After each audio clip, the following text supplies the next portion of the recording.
Hey, what's up? It's me, your girl E, coming to you today with the POV. This is the point of view with my brother from another mother, Ron King. We are talking about a lot has went down in the month of March. We are now in the second weekend of April. I'm gonna bring my brother in. We gonna talk about it all. We got some powerful points. All right, my bruh. He already got his glass. He need to get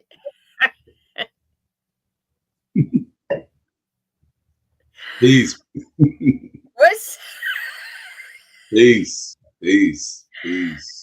What's up? What's up, I was sis? How's it sipping, going? and he said, "Yo, what did you say?" On? Huh? I said Moscato. He immediately, I'm live. I'm gonna tell all your business. I Hey, said tell it. he Tell walked it. off. He walked off. It was like, hold up. Hold up. That's right. He That's went and got right. his glass and his That's right. bottle. We finna raise our glasses up in here. You know what I'm saying? We finna raise them up in here. I got the prosecco. All On I top. heard was him in the background fussing. Like you ain't gonna do this by yourself. That's I right. We ain't gonna let you out there by yourself now. We gonna So, join you. nonetheless, all right. So, all right. I don't know why. Ever since I was a kid, I was always into pop culture about what is going on in Yeah. the celebrity world when it's really nothing. When I should be more focused on the politics, more focused on the culture, but it was just like, what is the celebrities up to? Their hairstyles, their jewelry, their clothes, but it is what it is. So I text my brother Ron King. Diddy, Diddy. And you know what's Diddy. crazy? Cat Williams started his new year off exposing we can't get through. I'm ready to get through April Yeah. Yeah. I without know. shenanigans, drama. And it's like, okay, like really who cares? But it's like, okay, this is our era. We are how old are you? I'm 48. How old are you? 44. 44. So this is our era. This is our generation. Mhm. These are the people that we kind of looked up to, we danced to, we bopped to. Um, People of the culture, respectfully. Um, I mean, I was questioning Diddy years ago. I think it was a birthday. I think it was Beyonce's birthday party. He had the wig on. Yeah. I don't even remember. It was about 5 years ago. He had like this Farrah Fawcett as flip wig, and he was his mannerisms spoke of homosexuality. But yeah, those That's- rumors have been out there for years. I But that's mean, the first time I heard it. That's the ever first time I since heard it. Ever since that the guy with the umbrella, Fonz work, right? Farnsworth Bentley. Okay. Right? Yeah, it's been rumored that he was in relationship with him to a certain extent. Not really sure, but the fact of the matter is that we don't understand how deep this goes. We were talking earlier about the demonic damage that happens with what's going on in that celebrity world and the manipulation, the blackmail or extortion, the um, sort of the constant reckless behavior that we um, tend to we gratify ourselves by listening and entertaining ourselves with it. Um, I remember when Curtis Jackson, who is 50 Cent, he said something. He said that the fans love hip hop because it's damaged. He said something to that effect. You know, it hip hop is a genre of music that represents a damaged people or entertainment. I remember the University of Pittsburgh came out with some research, I believe, in like 2007. And one of the things that they said was affecting the African American community in Pittsburgh was a pervasive, quote, a pervasive negative entertainment culture. And we can definitely attest to that because we grew up during this time where hip hop was it took a drastic change. There was a dramatic turn from that 80s to 90s um, mix of artistry that was coming out there. We went from KRS-One, Rakim, uh, uh, just old school LL Cool J to Tupac, Jay Z to uh, Biggie Smalls, um, you know, all of the gangster rap, Master P, all of it was just talking about murder, drugs, sex, um, crime, and it really had drugs. It had an effect on us mentally, like it really did. I can speak to it. I mean, it really spoke volumes to me to hear 50 Cent say that. Who, by the way, creates the music? He creates the same kind of music we're talking about, and he understood it, and he understood it well, and that drove a part of his success. But I don't really see him. You can tell that he's aware of the kind of damage that music does, or at least he's aware of the damage people that are involved with the entertainment industry. Um, but it has an effect on us mentally that is deliberate. You hear, I know Ice Cube talked about this a great deal and extensively. How record executives who are not black, who are typically Caucasian, typically maybe of the Jewish persuasion. At least that's what's being said. Um, they were intentional about spreading this kind of artistry that promotes gangsterism, drugs, sex, or illicit sex, uh, crime, and just a spirit of murder on the community at large. And it wasn't just the black community, it was this savagery of just being lethal, just being So unloving, what I you know? heard, what I heard was the spirit. Yeah, yeah, So it's there real. is a murderous spirit being exude through the music. So on a spiritual level, Lucifer was the spirit of, was the angel of music. He commanded, Mm, he orchestrated the praises of God. Lucifer became too big for his britches and influenced a third of heaven. Said we could do this, we could do that in heaven. God was like, I bet you won't. Cast him out, became Satan. So Satan, still considered an angel, although a demon, the head demon, still influences the music what we hear. mm, So when we listen to the music, we're still being influenced in a negative path. It still being influenced on a negative. So when you were saying the spirit, the murderous demon, I personally, growing up, and I was born and raised in a hip hop culture. I love hip hop from the time it. I mm, wasn't born in the time it originated, but from Raw Bass, KRS-One, like you said, LL Cool J, Run DMC, all the pioneers, basically.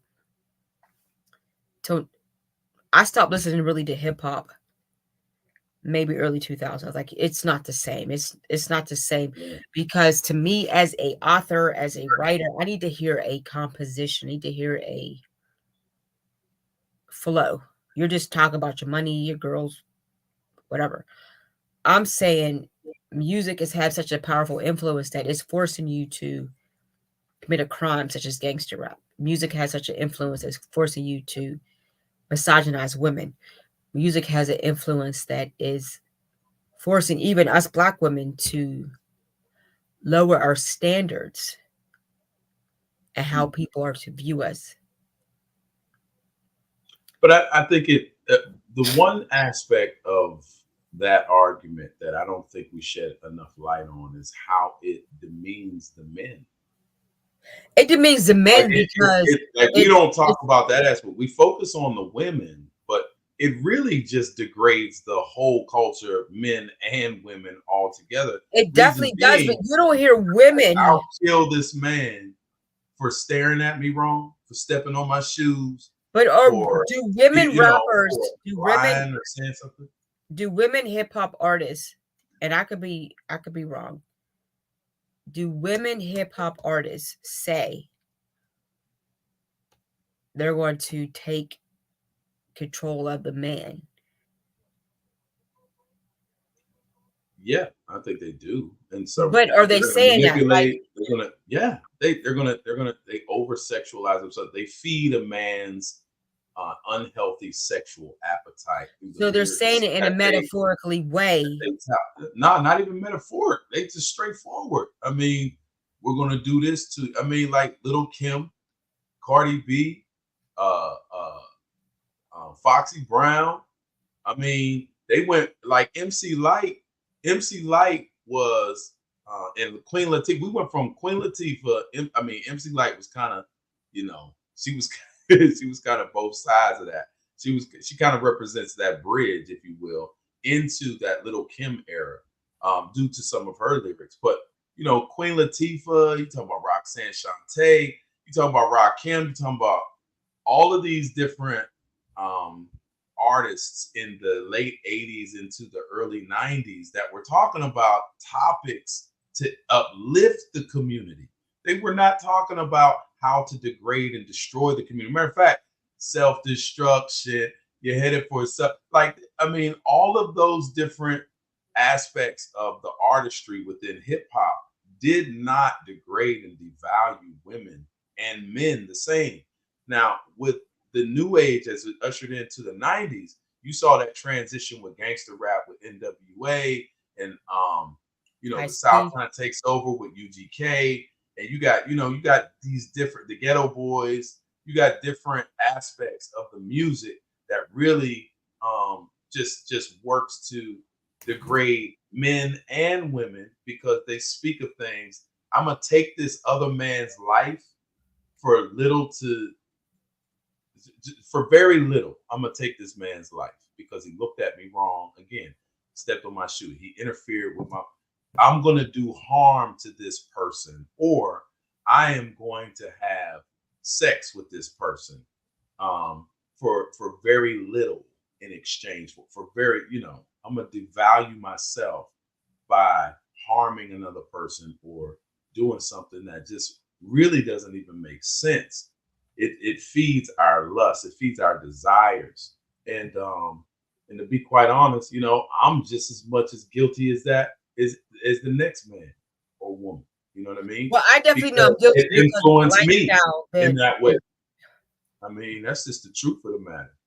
I think all of us in the culture, the black culture, are guilty of it Oh because no, that's just not black culture though. That's society at large. It's a reflection of what society represents. I mean, if you want to talk about heavy metal music or rock and roll, sex, drugs, rock and roll, like that was the mantra of the day. So it represented the life. Hip hop was the voice of it was the voice of hardcore truth. It was unadulterated truth about what we wanted and did not apologize. We were unapologetic about what it is that was on our mind, and we said it. From F the police to um uh you, I don't want D tonight. I mean, you can just go on and on. But so the idea is, I don't care what you think. We're going to remove all the sorts of dignity and respect and the pleasantries and diplomacy from communicating and being discreet with one another with our desires. We're going to remove all that, and we're just going to be blunt. We're just going to come out and say it see because we're tired. that's hip hop today. And my thing is, Well, I was then too. well, It was, but what I'm saying is back then, this is just my perception. Yeah. And those that know me know I kind of grew up a little bit sheltered. My mother was a straight Pentecostal minister, my dad was an NA enthusiast, so they kind of kept me sheltered. So from my perception, it was implied of we want to have sex, we want to have a good time, we want to do this, give you a taste, give you a little something to smoke on, we going to relax and do us. As opposed to today, like, was it Megan Thee Stallion and Cardi B about 2 years ago put WAP? Oh yeah. And I'm just like, wow, like, But Little really? Kim did the same thing though. Little Kim did the Right. Little Kim same definitely exact set the bar. music. Little Kim definitely did it. And I personally didn't follow Little Kim because I was like, that's a bit much for a lady. She was the first like that I heard. She was definitely the first. The Foxy Brown came behind it. It was like MC Light was right. MC Light was right there. Like, yo, but if you poetically, right? Remember that song? Gotta get a roughneck. Yeah, she said that. But if you remember Brandy's remix of "I Want to Be Down," Yo-Yo, Light, and Latifah. Okay, all right. They said it what they wanted in a man. Mm-hmm. How they wanted a man to do them. They said it poetically. Salt-N-Pepa did the same thing. No, actually, before MC Light, it was Salt-N-Pepa. For me, that's what I Light heard. Followed Pep. Yeah, I mean, it was Salt-N-Pepa with Push It. Remember Push It? Push It. But it was poetic to me. It was poetic. Then it was Shoot, right? It was Shoot, and then it was poetically written. It was to me. It was poetically written, where it was like it was definitely suggested, definitely implied, but in a artistic way that glamorized sex. If I'm saying it right. So then Lil Kim come out and she just hardcore. Foxy Brown come out, she's hardcore, and then Nicki Minaj, Cardi B, Megan Thee Stallion, and I just feel, and maybe because I'm old school, I just hit 48. I personally feel there's nothing wrong with the woman expressing her sexuality. I just personally feel that as a lady, a queen, if you want your man to satisfy you in that format, there's just a way of saying it without being raw and unorganic. Honestly, I prefer both. I prefer both. I want you to be straight up just like that. But I don't think as a music genre that should be put out there in the airways because you got little kids listening. Like this whole Sexy Red. Yeah, okay, let's talk about this. Okay, so what about Sexy Red going into the schools? She's upset because she cannot go to the school to speak to students. I don't know why. I don't know why a school would even consider her as Sexy Red is an artist, a hip hop artist that says, and this is one of her lyrics. This is one of her bars. I gave up my virginity and I became a hoe. I don't, and she says this with such pride. I don't understand. I don't understand why you would do that, but I don't understand why you would be an artist like that and get upset when you can't go into the schools to actually speak to little kids. You are not the example we want in this school. Now, so let me say this. I'm gonna say this from my experience. I went to school with this girl. I was 8th grade. And she could not remember when she lost her virginity because she went to a party. The party went here. She went there. So, in other words, there was alcohol. There was substance. She couldn't remember losing her virginity. And every time there was a party, she would get high, she would get drunk, have sex with whomever. So she could not remember having sex. So in a way, she became a virginity. She became a hoe. Maybe. In a way. Wait, hold up, pause. What do you mean in a way? What you mean? Because no, she was a hoe. No, she was a hoe. It's She was okay. She made her mistakes. It's okay. but what It's I'm all saying, right. okay, I mean, she made her mistakes, and I think on a conscious level, she should have said, "I'm not going to this party because I don't know how to act." Yes. Or That's the good. conscious level, she should say, "Let me take a buddy, so Yeah. I'm not in a That's good. compromisable situation." She learned. She learned. Maybe, who knows? I haven't seen her since junior high. Yeah. All I'm saying is, if she would have said, if Sexy Red was saying, "This is what happens, Hmm. so you need to be more mindful," but she's not articulating that in her lyrics and her brand. Well, I think when you're that kind of an artist, you need to be careful with what you want to put out there You because what you put out definitely, there most influences definitely have to, because other people. children are sponges and they absorb everything you're saying. So what it appears to be, she's glamorizing being loose as opposed to glamorizing and be mindful and be watchful of your surroundings. And like we were saying previously, the smoke and mirrors of it.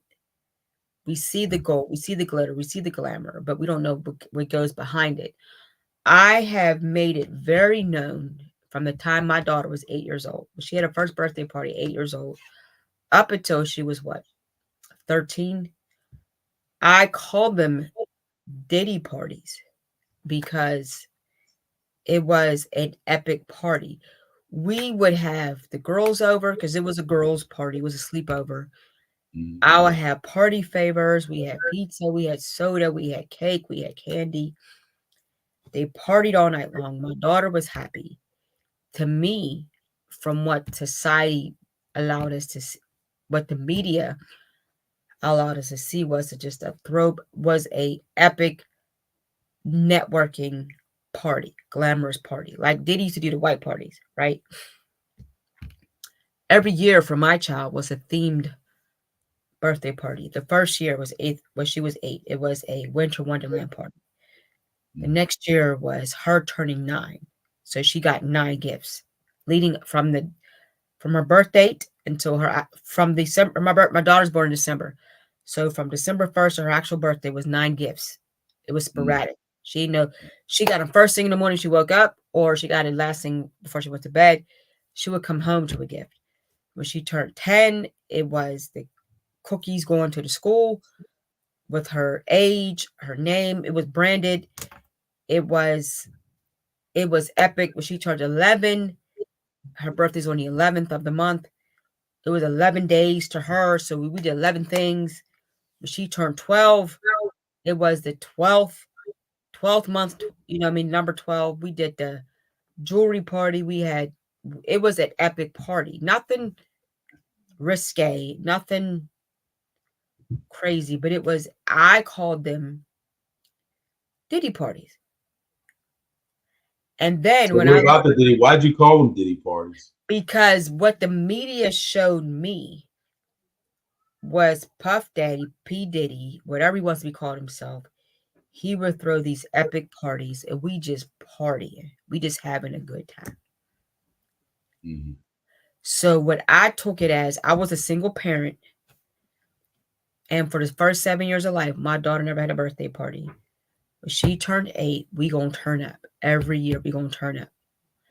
And so considering that she's born in December, I would plan it in June on what we were going to do. I would plan the theme, I would plan the color structure, I planned the cake, I planned the party favors, and it was on and popping. When I would send the invite, a coworker, friend of mine, her daughter and my daughter were friends. And I said, hey girl, Naja's birthday. She said, yeah, it's that time of year. You know what I mean? I was like, yeah, come on, just drop your daughter off. I got her. And it was, everything was innocent. We're just kids painting fingernails, stringing jewelry, beads, whatever. And consider my daughter's born in December. We would trim the tree.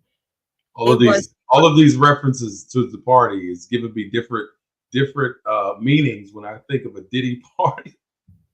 well, now They're all when I different. They're all different. I mean, just in context, what do you think about the whole situation with Diddy right now? Now I Thinking regret. about those parties. I regret wholeheartedly that we had a Diddy party, that I themed it that, because it was like, But you didn't know. You didn't know. I And that didn't just know, kinda but what I'm speaks to the saying point. was I was glamorizing something based on what society had viewed as beautiful. Right. Right. Because Diddy was like, oh, it's all love, you know, it's all bad boy, it's all you know, it's all, you know, we and I'm just like, and Right. I even what's so sad is I even teased my daughter before she turned 18. I'm a bad parent. I'm gonna put it out there. I'm a bad parent. Before she turned 18, I used to joke and say she's going to R. Kelly boot camp. I need some money. Oh. And I have a cousin. He used to rent limos. So the year she turned 18, my husband and I was going to mess with her and have our cousin come to the house in a limo, blasting some R. Kelly. Like, you about to go to R. Kelly boot camp. Oh. We was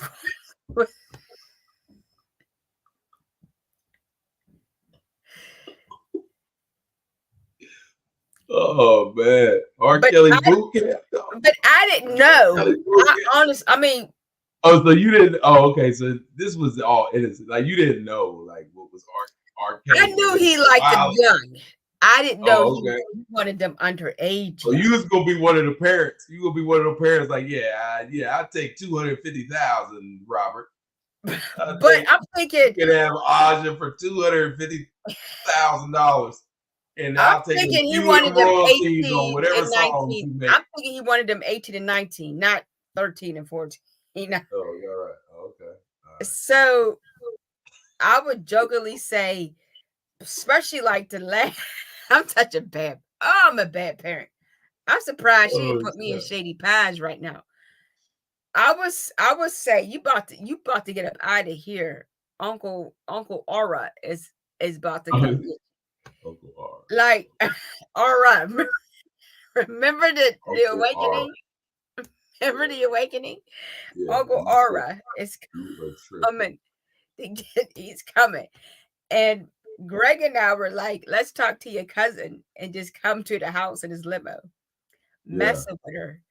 But then when the Survivor R. Kelly came out, I was like, oh, Jesus, the blood. Like, woo. The fact that I was openly laughing about that, but it was in our clear sight with Aaliyah. But it was consensual by the parent. I didn't see that. The funny thing is, I didn't see that. You know, the parents need to be indicted. If R. Kelly goes to jail, then those parents need to go to jail. In my opinion. Majority of the parents were foster parents. So really, not that they're exempt. They're not exempt by far. But is that the true? system the majority of the parents were foster parents. Yeah, when you look at the one young lady that R. Kelly abused mentally, emotionally, and physically, she was a foster child. So well, that's one. We're talking about. You said the majority of them were foster kids. No, I retract. So what I'm saying is, one was a foster parent. So the government, so the system needs to be indicted. The other parents was hoping that because of his musical abilities, that it was just hearsay. Yeah. And with respects to Aaliyah, rest in peace. She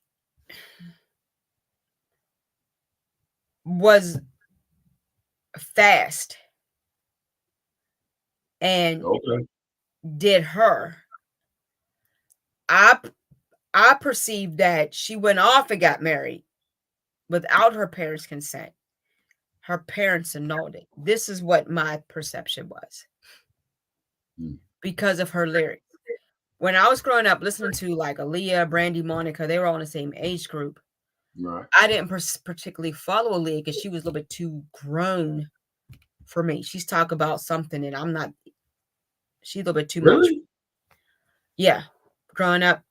I mean, Seriously. other than Back and Forth and At Your Best, that first album, I didn't really listen to Aaliyah until she got with Timberland and Missy because she was too grown for me. Okay.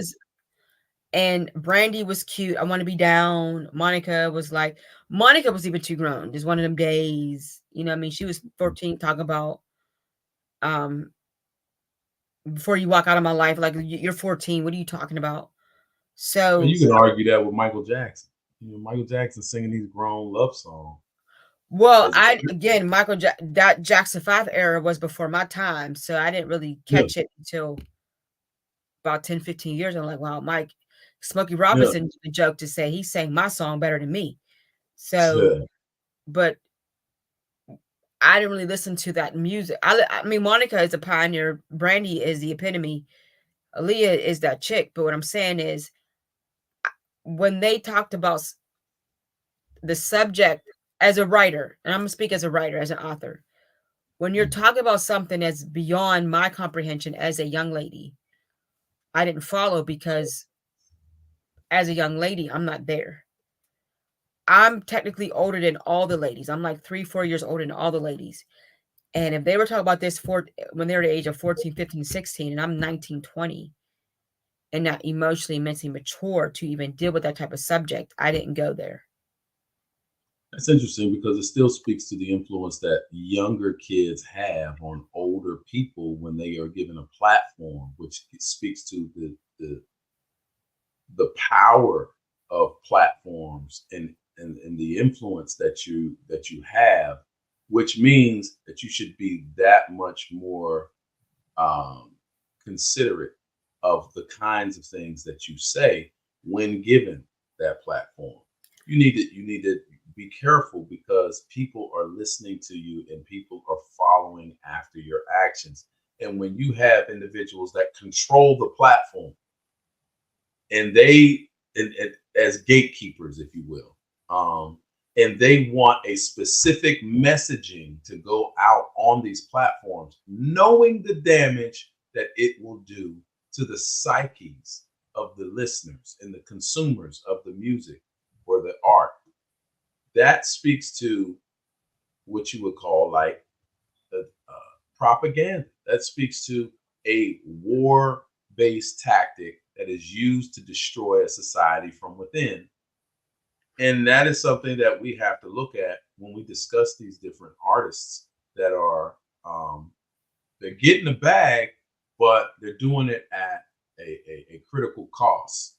And the cost is selling their folks down the river, or encouraging people to commit crime, to commit murder, to sell drugs, to sell their bodies. And we often look at that, and now we look at that like it's second nature now. It's not really even something that we really consider as foreign or taboo as it once was. It's something that we look at as, you know what, she's just going out there doing what she has to do. No, she really doesn't have to do that. And I think that's something that, we have to really look at from within and say, you know what, we need to change the direction. We need to look at the legacy that we're leaving behind, and we need to make better decisions.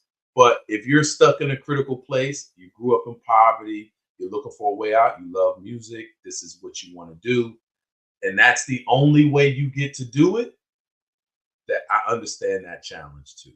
So I'm not necessarily judging, but I am saying that it is that much more critical to stand on some sort of principles that will allow us to kind of move forward and with our dignity intact. Because right now, I think what's happening with this Diddy case is you're really being exposed to the ins and outs. Like he just put out on TikTok. I don't know if that was his son or his grandson, But he put out on TikTok, like he was just reading names. He was talking about Oprah and Chris Brown and Kevin He Hart. said that if I He go was just down, naming names, talking about pick up the phone, which it was to me a subliminal message saying, yeah, we have some information that the public will want to know. so I And if you heard, don't pick I up don't know the how true it is. phone, I heard it's that like he a said veiled that if I threat. go down, I heard this is just hearsay, pop Yeah, culture. it's like a veiled threat. That's what it If was. I go down, you're all going down. And then when it was reported that the feds went to Diddy's house, Yeah. they're saying Jay-Z is next. I'm just like, good, because Hey, I'm sure. I don't rock sure with all of Jay-Z. them. I don't rock with none of that. I think that as parents and mentors and aunties and uncles, we need to instruct our children, encourage our children that they can't get caught up in the glitz and glamour, the smoke and mirrors. I know it was something that I strived for in my younger years, in my early 20s. I wanted to be a famous actress. I wanted to be the first Black actress to win an Oscar. I wanted to be in that realm because it was money, it was fame, it was prestige, it was privilege. And within the past 10 years, I'm thankful to God that he spared me. I don't know if you remember the movie Selena with Jennifer Lopez when she was daydreaming of her life towards the end of the movie, and she was singing the song "Dreaming of You." This is in the movie, but then it stopped, and she woke up. The Selena character in the movie woke up, which represented the end of her life, her journey. I had a dream. I was 22 years old. I was at a movie theater meeting. I was an actress, and I was meeting Whoopi Goldberg. I was in a movie theater, and then it stopped. And in the movie, I was telling Whoopi, and I mean, dream, I was telling Whoopi, I love your work. I'm a big fan of your work. I love Whoopi to this day. That's my girl. But I woke up suddenly, and I likened my reality to that visual, to that Selena movie. Like, am I to go but this far? I wasn't an actress. I wasn't on the verge of acting. I know I've been an extra in like 2 movies. What I wanted to do growing up when I was 15, between the age of 15 and 22, I wanted to write the movies, be in the movies, produce the movies. Spike Lee was my hero. He still is. Yeah. But my life took a different turn, thankfully. Well, I was nowhere near the Hollywood scene. I was a nobody. Nobody heard of me. But it was like, is this what this is saying, that I'm not going to make it? I'm going to only get so far, like Selena did, but not in that high level as she did.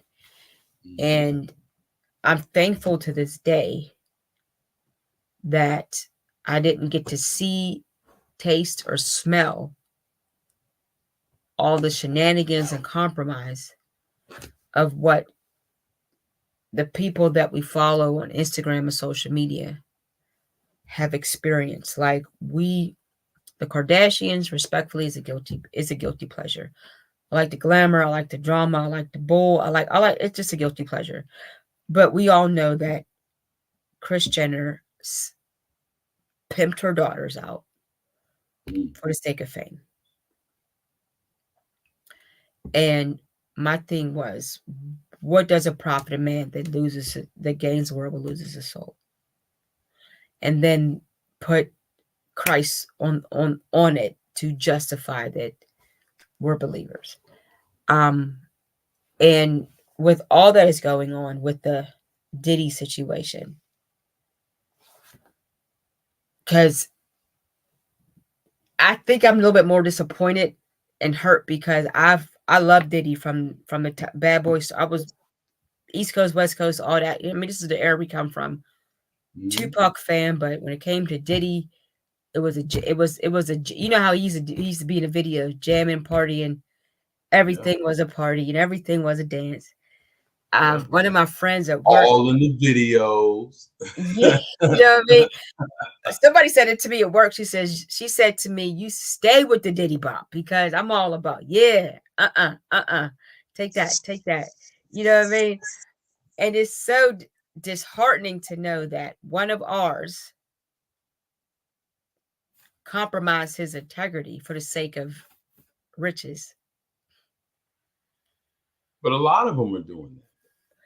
A lot of them are doing it. It's almost like it's mandatory in order for you to get into that inner circle, which is why he has so many names. It seems like he was um, responsible for being the go-to person to get everybody that just fell under that sort of black, acting or entertainment, to get them in a compromising position to keep them under control so that they wouldn't go rogue. That's that's what it seems like. He was the point person. And the question is, who appointed him that? Who gave him that appointment? Well, they're Because he was saying like he was he tied was up. into a lot of big level executives Clive that are Davis. not black. Clive Davis trained Andre Harrell. Andre Harrell trained Diddy. Um, and this is but what's disheartening is this is our music, this is our culture. Like after the R. Kelly situation, it's like, well, how do you listen to music now? Because he was the 90s culture. He created soundtracks. He created, like, if you think about it, I believe like a fly was that was the epitome. That was He created wedding songs. He created the the family barbecue, step to the Yeah, left, he really did. He step to the really did. right. You know what I mean? He wrote "You're Not Alone" with Michael Jackson. That debut #1. That's one of my favorite songs. I'm like, I can't listen to it Yeah. without Yeah. conviction.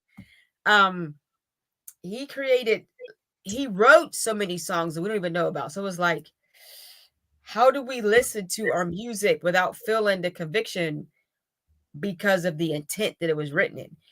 And then Mm. Diddy, like that was our culture. I mean, you looking at Total, you looking at Mace, you looking at 112, you're looking at Faith, you looking at, of course, Biggie. It's like, how do you have a family barbecue? I'm vegan, all right, but I can smell the ribs on the grill. I can smell the burgers on the grill. I can smell the dogs on the grill. I see cousin. What's up, cuz? You know, I mean, we got the greens. You know, the greens is made. The mac and cheese is made. Go and help yourself. Music is bumping. We got Spades on one side. We got Uno on one side. We got Dominoes and Tonk on the other. We get the little bad little cousins, little, third generational cousins running around here getting into stuff. Yeah. Music bump in the background. How can we Yeah. truly enjoy this setting without the conviction, knowing that it was created with immorality? Hmm. Well, I mean, I think that at the end of the Put on some day, Fred Hammond and keep it moving. at the end of the day, um, whatever your spirit convicts you on, I think that says a lot. I think that says, I think you need to just listen to that. You know, the music, the music we listen to, the lyrics are important. The spirit of the musician is important. Um, and so, with that being said, I would just say, just be careful. Be careful. Understand. And matter of fact, know what your kids are listening to and talk it up. Listen to it with them. I do that. I do that with my son. I want to know what kind of music they're listening to. We'll listen to it together. I'll comment on the beat. We won't just talk about the lyrics. Um, I won't just say something negative about, whatever it is I think. If I think there are skilled artists that are misled, I'll let them know. Nah, they're skilled, but they're misled. All they're talking about is sex, drugs, and crime. Or if they're not skilled, like we'll look at different aspects of the artistry But at the end of the day, it's, what is it that's convicting you? And you shouldn't even be listening to it if it's glorifying the things that we said. Crime, illicit sex, and um, profanity, all of those different aspects that really corrupt your inner man. You really just got to watch what you take in. And before, before it's becomes influential, we talk about bad company corrupting good morals, and that's essentially what we have going on. And we just have to be careful with how we do that. You know. I like that. We got to be careful. We got to be mindful. We got to listen to the music with our children and instruct them and teach them how to decipher what's positive and what is not edifying. I know when I gave my life solely over to Christ, I talked to my pastor about being a writer. I'm a writer. How do I write and be a Christian? He's like, well, you got to write. If that's your money, that's your money. Paul was a tent maker. I said, okay, so what do I do? He said, write with a redeeming value. And that spoke volumes to me because he was teaching me that in everything you do, show a positive, show a motivational story behind it. There has to be some growth. And what I picked up from that was anything that I write, people can find me on Amazon. There's growth in the character. There's love in the character. There's forgiveness in the character. There's going to be some type of situation where they're going to move forward in a positive manner. Because as an author and as a Christian, I refuse to keep my characters or my name stagnant in a situation that would not promote growth. And in this situation, I hope that we learned from the Diddy. I mean, because Cat Williams interview just was the door that I mean, everybody's still stuck with that. Cat Williams, Monique, they just came out. Cat Williams, it was a door that broke the door open, and now this is the year of exposure. So now that everything's being exposed, the integrity is being exposed, the compromise being exposed, let's take what we heard, we watched, and we learned and do better, especially for us as a community. I'm all about the community. I'm all about the culture. We have to work together to build. I was watching Club Shay Shay, and I was listening to him talking to Godfrey, the comedian. Godfrey, the comedian, is hilarious. Yeah. And he was saying that he was speaking to a Chinese man. He was in Asia. Yeah. North. Yeah. So forgive me if I'm saying it incorrectly. So I don't want to be disrespectful or dismissive. But the Black people are not organized, and we're not together because we're quick to turn on each other and dismiss each other. Prime example, Black businesses. If you make one mistake, this is why I don't deal with Black people. That's why I don't deal with Black businesses, because they don't, whatever. But let Target mess something up. Let Walmart mess up something up. Let Bob Evans mess something up. You'll go back. Okay. But I'm a Black business. You're a Black business. If we make one mistake, then people don't want to deal with us. And it's like, oh, come on now. You know what I mean? We have to learn to work together as a community to stand firm on building a community. And when you have something like the Diddy parties that misogynize women, that abuse women, that misogynize men, that abuse men, all for the sake of the dollar, what you're doing is proving to the man that you could be bought. And you're not putting yourself in a position of power to help and lift us up. Mace went on record and said he escaped Diddy. Hmm. And Mace was a pioneer. Like I love Mace. To this day, I'm a Mace fan. And my husband does this dance that, you know, he dances like Mace, is hilarious. But it's like the fact that he went on record to say that you escaped, that's not good. Especially in our culture. We're what? A little over 100 years in. So 1776, 1976 was 200 years. We haven't even reached 300 years yet of freedom. And and I get it. We're still learning. But we have to do better as a community to build, to truly, truly build so we can survive. Yeah. And we're not surviving. We have the predators, such as R. Kelly, such as Diddy, and all due respect, Bill Cosby, because that was a mess. Yeah. Like, you know what I mean? Like, I will still watch the Cosby Show because it wasn't Bill Cosby, it was the Cosby Show. But when we get too big for our britches and do dumb stuff and think that our money and power can manipulate the situation, that's disheartening. Totally agree. I mean, I couldn't have said it better myself. Some to think on.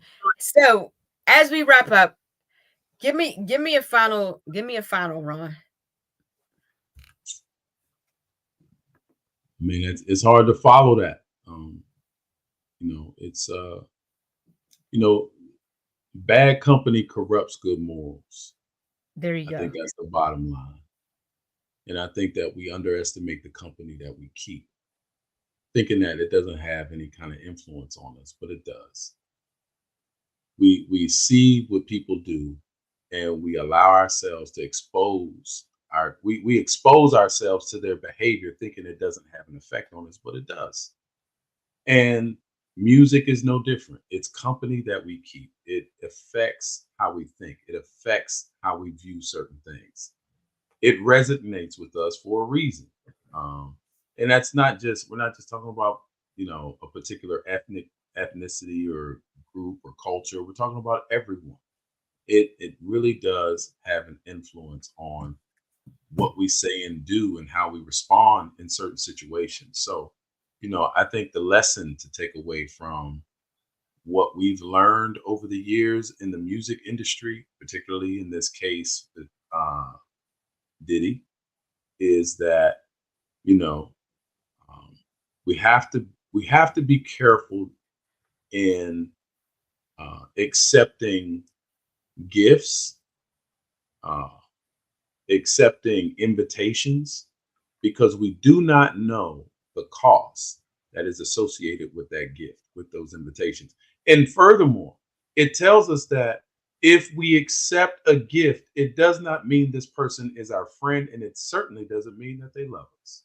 So gifts can be given all the time Careful of that from Trojan people. horse. There it is.